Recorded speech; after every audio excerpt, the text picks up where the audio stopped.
Joj,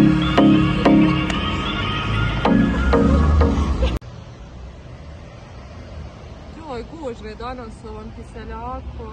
Gledaj ovih auta, šta je užas. Ali dobro auta, vidi ono kamiona bolan. Pa kad on napravi zastoj, da bar ne postoji neki drugi način da se prevozi roba. Na primjer, rijekom.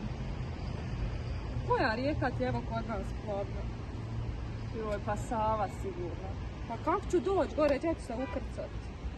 Pa imaš luke u Bosanskom Šamcu i u Grčkom. Ozbiljno. Da ih bar ima više. Bilo bi, ja mislim, i razvijeniji turizam gradova u kojem budu luke. Pa vjerovatno. Znate što sad razmišljam, kad ste spomenuli tu Savu? Šta? Pa gdje mi, na primjer, možemo doći s tom Savom?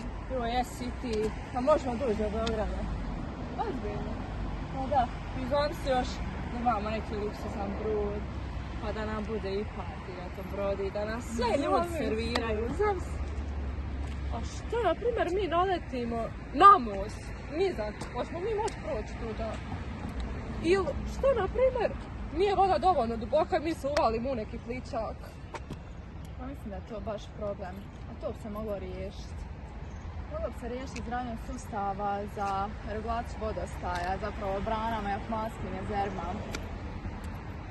Mislim da bi to osiguralo dovoljnu količinu vode da bi se moglo ploviti brodovima po rijekama, a mislim isto tako da bi ne bilo poplava toliko, a bilo bi vode tijekom sušnih dijelova godine. A šta, na primjer, ako noću plovimo i ništa ne vidimo i uvalimo se, na primjer, u neki brod, drugi se sudarimo? To čak i nisi loše skontao. Pa trebalo bi neku signalizaciju napraviti. Pa možda ima. Kaže da ima na nekim dijelama signalizacija i ona bi nam osigurala sigurnost na gaću tih brodova na rijekama. Ja? I postavljala bi je na obalama i na samim rijekama kako bi pružila informaciju o dubini vode, to što si ti rekla, vidiš, i opasnostima, ograničenjima, brzine i drugim podacima. Pa to bi bilo dobro da uvedu. Jel da? Ajmo malo razgledati rijeku.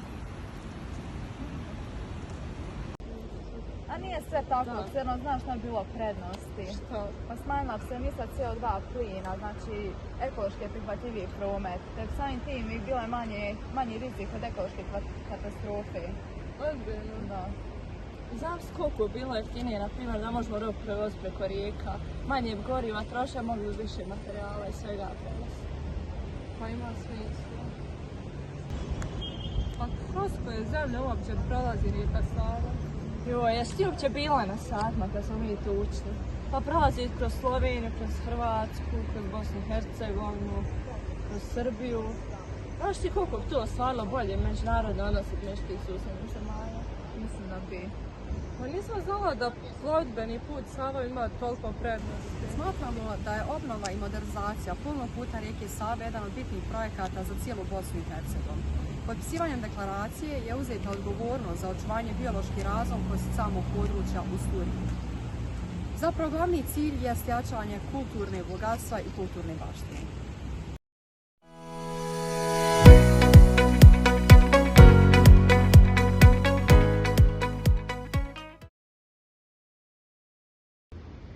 Naša rijeka Lepenica nije plovna, ali smo ponosni na nju.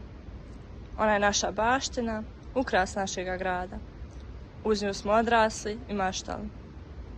Želimo je sačuvati čistu i svaku njenu kristalnu kap poslati rijeci Savi. Stići će naša Lepenica u plovnu Savu. Nadamo se da nam dobro ide. Svjetsko prvenstvo u ribolovu održat će se u našem gradu, te smo ponosni.